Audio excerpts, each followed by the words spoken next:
What's going on, guys? Decided to drive up north this morning, get out of the heat. It's been just brutal hot down in the valley. So decided to come up north, get a break from the heat, shoot my bow, and yeah, just kind of crossing T's and dotting I's this morning. You know, I am officially leaving for my first fall hunt in 3 days, I think it is, which just like blows my mind. So yeah, just coming up here, and we're gonna shoot broadheads out to distance, make sure everything's dialed, and I'm gonna fill you in on what I got going on this fall. So can't believe fall's already here, man.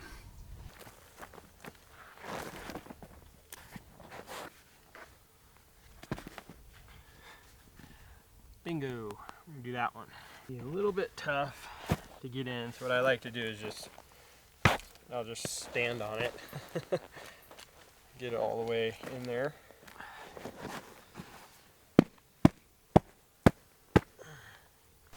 Goodness gracious, comment down below what your first fall hunt is of the 2025 season.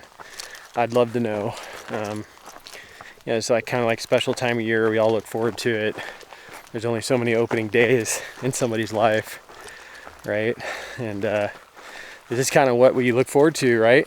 This is it, man. We've been anticipating this all year long, and it's time to put all that training and tinkering and stuff like that to work in the field. All right, guys, main thing I'm going to be doing today is shooting broadheads. I want to shoot broadheads out to distance, make sure the tune of the bow is good. Also, obviously, you know, aside from broadheads, just shooting the tape, making sure the tape is lining up good. Make sure nothing moves since the last time I shot broadheads.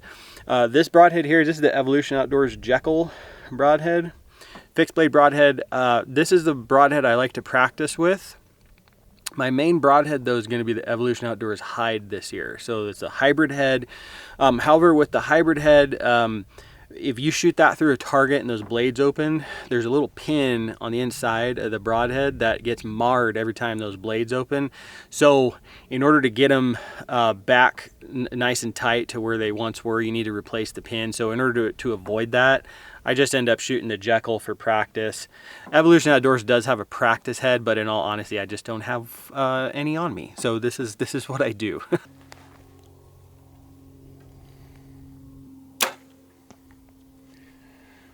That's low left. Don't like that. I'm gonna shoot another one, see if the same thing happens. Left again. Interesting. I'm gonna shoot some field tips now and see what happens.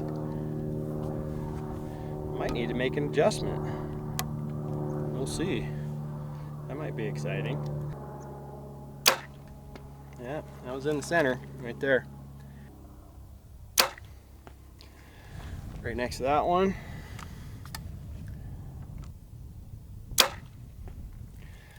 Right next to that one. Nice little group right there. Interesting. That's why we do this stuff, right? Crossing T's and dotting I's. Shot a pretty good group with the field tips. They're slightly, at least from far back, they look slightly to the left. We'll see. Though it's a good group with the field tips. The broadheads, I'm not stoked on that group. Okay, we might have to make an adjustment. I'm going to try this again.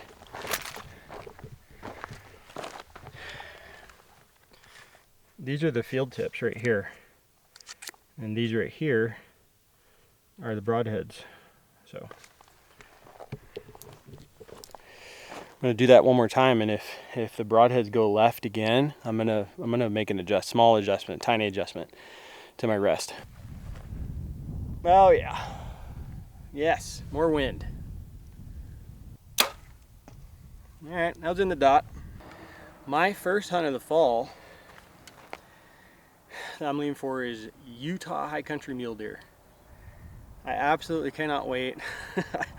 It's one of my favorite hunts of all time, high country mule deer. If you've never done that before, highly recommend. It's a lot of it's backcountry stuff because you need to hike up above the trees, and there is nothing like stalking velvet bucks above tree line. It's amazing. So I'm leaving for that in a couple days, man. Super stoked. Got the third axis all figured the other day.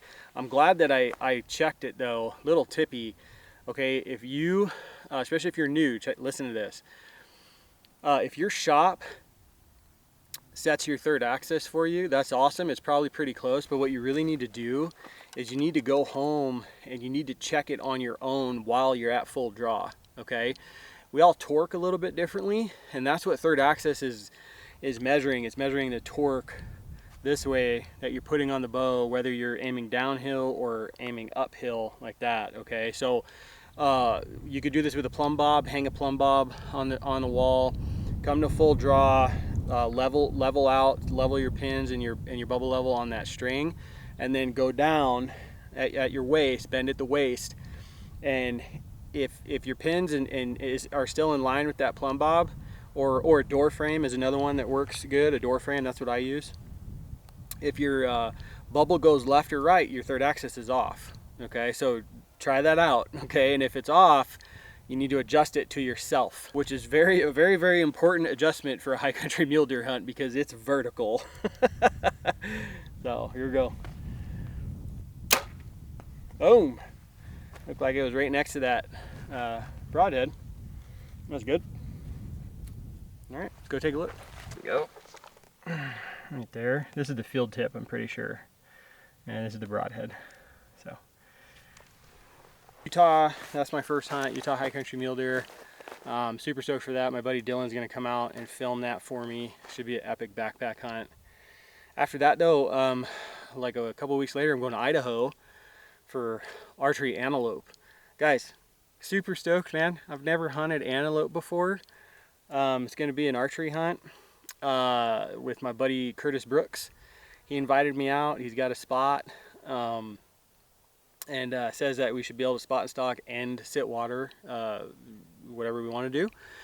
Offered up his little campsite to me. He's got his camper set up, which is going to be like so far removed from what I'm used to doing. So he's going to kind of be in and out, but I'm going to be there for a full like 8 days. So super pumped on that, man. I tried, a buddy of mine gave me antelope meat a while back, and it was so delicious, like so good. So I've been wanting to hunt antelope ever since. So. All right, let's see what happens here. Wind's kicking up a little more. And then after that, I actually have a rifle tag. I got a rifle tag in Idaho.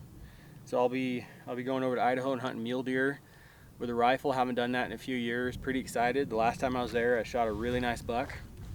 So hoping to repeat that process. Dylan, my camera guy, he's gonna be coming with me on that one. He'll be filming that one. I'm gonna solo film. I'm gonna self-film the antelope hunt, so that should be cool, doing that. But Dylan's gonna come along on that. Should be an epic adventure in the mountains. And my buddy Eric, if you followed the channel for a while, Eric Voris, he used to have a channel called Late to the Game Outdoors. He might pop in too, so we might get to hunt with Eric a little bit on that deer hunt.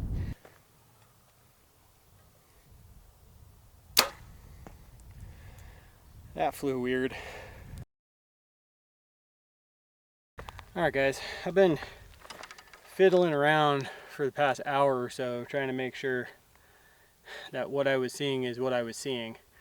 I started to consistently see that the broadhead was to the left of the field tip. So after seeing that, what I did, I moved up to 40 yards, and I took my rest and I moved it towards the broadhead. Okay, so I moved it towards the broadhead. The reason I did that is because if the broadhead's hitting to the left, that means that it's planing to the left, and you want to straighten out the back of the arrow. So I moved it to the left. Okay, a couple clicks left. I shot another group, and that group, everything was left, but everything was together. So the broadhead and the field tip first try were right on top of one another. It was left of center, okay, because I moved my rest to the left. So all I did after that is I resighted my bow with field tips, which basically I just moved my sight to the left to bring all the arrows in to the center. That looked good. All right guys, just shot that group. I shot 2 field points actually. I just did another one for fun off camera. We're looking good, man. Check this out.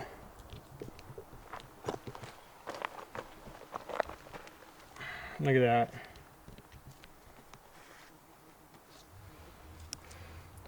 This one's the Broadhead right here.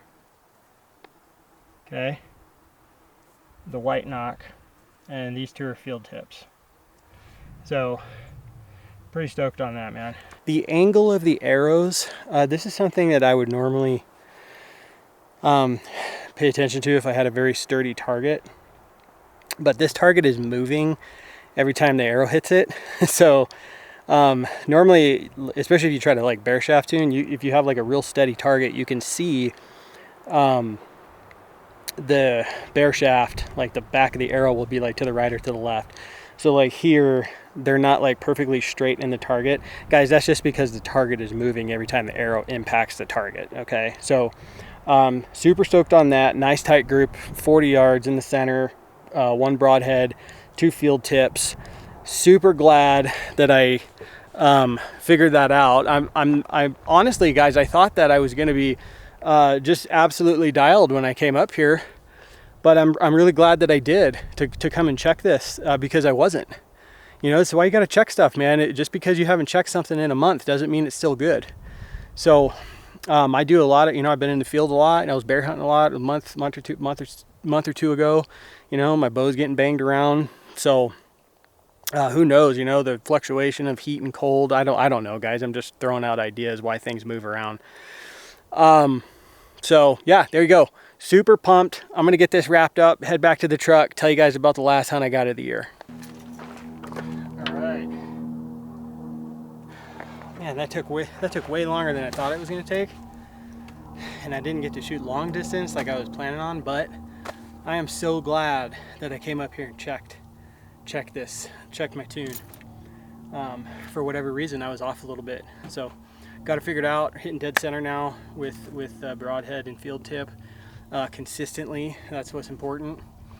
So I think it's important to keep an eye out for those things, man. Don't like just focus on, if you get like 2 right in the center, you know, don't just be like, oh, that's good, you know, like shoot more and see if that continues to happen. Because if it doesn't, and you're seeing some other consistency, it's like maybe you just got lucky and you shot 2 together in the center, but you know, 4 out of 5 shots of 4 out of 5 groups were not together. You know, 4 out of 5, maybe your broadhead was to the left or to the right or whatever. So super glad I did that, got that figured out. I'm super hot. I'm ready to go get something nice and cold to drink. But the last hunt of the year for 2025 for me this fall is going to be November archery bull elk here in Arizona, and I'm super excited. I can't wait, man. It's I love that hunt, late archery bull in Arizona. It's a beautiful time to be out here. The bulls are very patternable, and it's always a good time. And the even cooler part about all that is my brother has the same tag as well as Brian. So Jake and Brian are both going to be joining me in camp, and my dad might come up and hang out for a little bit. Who knows? You know, his birthday's always around there, so he likes to come glass and stuff. But yeah, so that's going to do it until 2026. You know, January coos deer, of course, but for 2025, that's going to do it. Late archery bull in Arizona. I can't wait. All of this, I'm filming all of this. All of it's going to be filmed. Going to be bringing it to you guys and sharing the adventure with you. Utah, I'll have a cameraman. Idaho archery antelope, I'm going to self-film. October, I'll have a cameraman, and then November, I'm going to mostly self-film, but I'm sure my brother and Brian will help out too. That's just going to be a good time though. So there you go, guys. If you liked the video, please hit thumbs up. If you like the channel, please hit subscribe. Like I said earlier, drop down below. I want to know what your first hunt of 2025 is. If I don't talk to you guys before then, good luck out there. This is the time of year we always wait for, and let's make the best of it. See you guys.